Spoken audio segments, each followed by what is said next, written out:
Today is August 25th, and it's like a few minutes past 11 a.m. We're on our way to the airport. I'm about to go to Barcelona for my study abroad.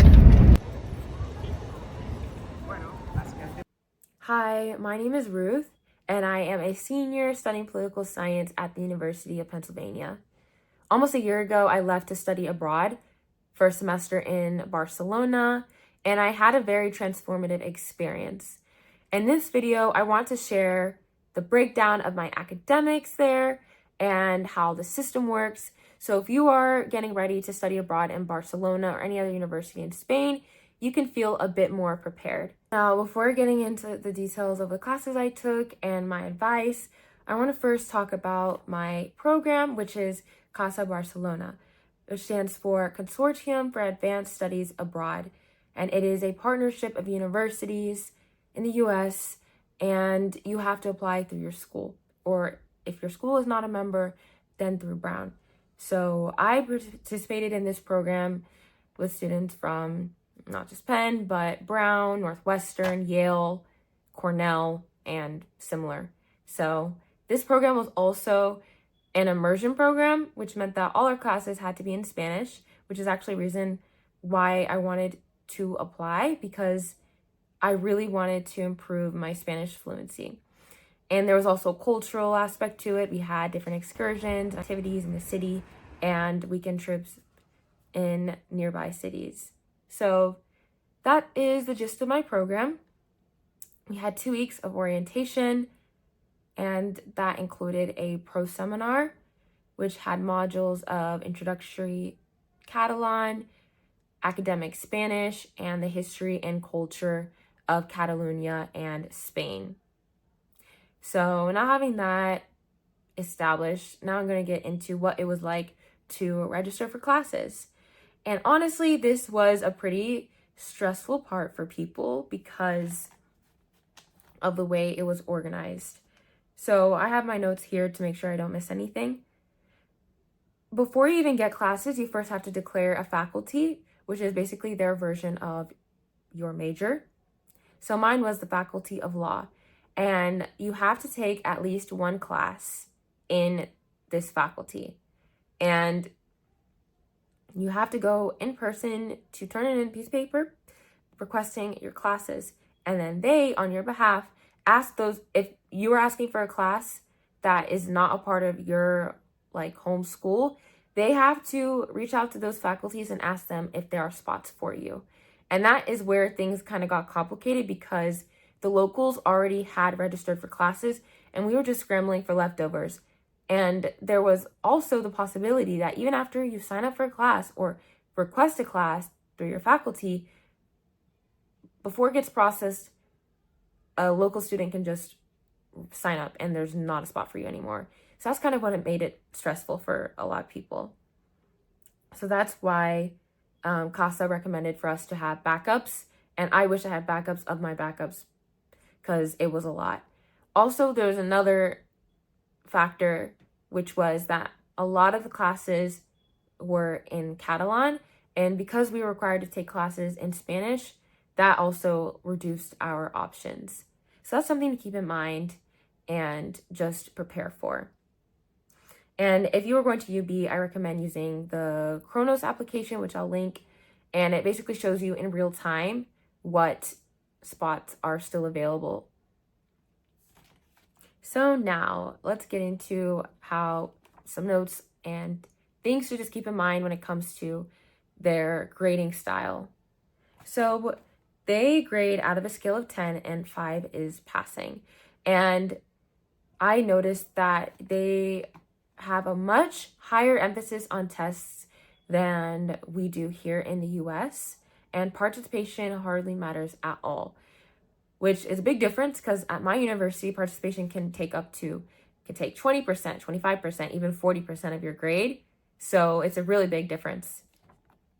And you can opt to take one exam for 100% of your grade instead of showing up to class and doing the assignments, which is called the Evaluación Única. And CASA did not recommend it, and I didn't do it, but that just goes to show how much they weigh exams over participation. They also have a retake period after finals. So if you do not pass the class, you still have one more shot, and you just take one exam that weighs 100% of your grade. And then it's also normal for classes to have multiple professors, and basically each professor is responsible for teaching a certain part of the material, and the exams are also divided by which professor taught it. And the professors are just going to grade the part that they taught. And then last but not least, it's normal for students to repeat classes, not just once, but multiple times. So very different. Now, I'm going to tell you the classes I took and my grade. So probably my favorite class was Introducción al Derecho Público, Introduction to Public Law. We were taught the Spanish Constitution and the organs of government, and it was a really great learning experience. I got a 10 out of 10, a lot of studying and preparation. So glad it worked out. Now, next, Historia, Memoria y Políticas de la Memoria. History, politics, and the politics of memory. So this was a special class offered by a Casa de Barcelona professor. So it was mostly full of exchange students in our program. So it was pretty chill. And this class was just about collective memory and transitional justice. And the Spanish Civil War and the Holocaust were our two biggest case studies. So I'm not even sure what my grade was on the Spanish scale, but I ended up with an A. Next, La Unión Europea, Instituciones Políticas, the EU, political institutions. And as it sounds, it was about the history and structure of the EU. And I ended up with a 7.5 out of 10. Last but not least, La Política de Educación, politics of education. And I got a 9.5 out of 10.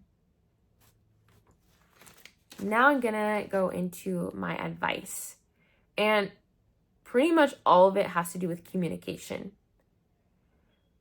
The professors definitely, and like from my experience at least, they had a different style of communication than what I was used to. So I had to really be proactive about communicating with them to make sure we're all on the same page.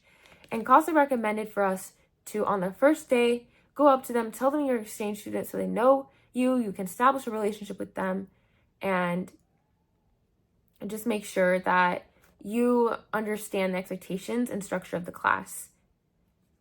And Casa also advised us to ask them if they have a policy of subtracting points for spelling and grammar errors, because this did happen with students in the past and you don't want to get blindsided. So keep that in mind. And I'll give you an example of how I had to kind of adjust and adapt to their communication style. So for my education policy class, the professor didn't really ever post grades. So at the end of November, I still did not have a clue what my grade in his class was. So I had to schedule a Zoom meeting with him to ask, because I really needed to know, like, what can I do to improve? Like, how am I doing? And he was friendly, he told me, but that's just something you need to keep, like, just be aware of. Sometimes you will have to ask them for your grade just to make sure that you are following the class correctly. And there were other instances where the professors did not clarify expectations for assignments or activities to the point where even the Spanish students were confused. So definitely do not feel bad about reaching out and asking questions. And do not hesitate to ask locals for help. One student in my EU class even loaned me her textbook for the Introduction to Public Law class, which was a lifesaver. And in the EU class, they also had already taken the Introduction to Public Law class, and so they were so friendly and willing to give me their advice and how to succeed. And just talk to the locals in general. That was my favorite part of my entire experience in Barcelona. It definitely makes a huge difference, makes you more comfortable in class, and definitely step out of your comfort zone and say hi to the person next to you. And last but not least, find and lean on your support system. I'm really grateful for my advisors through the Casa Barcelona program. They also hired tutors for us on request, so I was able to get a tutor for my Introduction to Public Law class to help me prepare for finals. This is all for now, but thank you so much for watching this video, and I hope you found my tips helpful. I really want to know what you think. If you studied abroad in Barcelona or any other university in Spain, definitely drop a comment and let's start a conversation.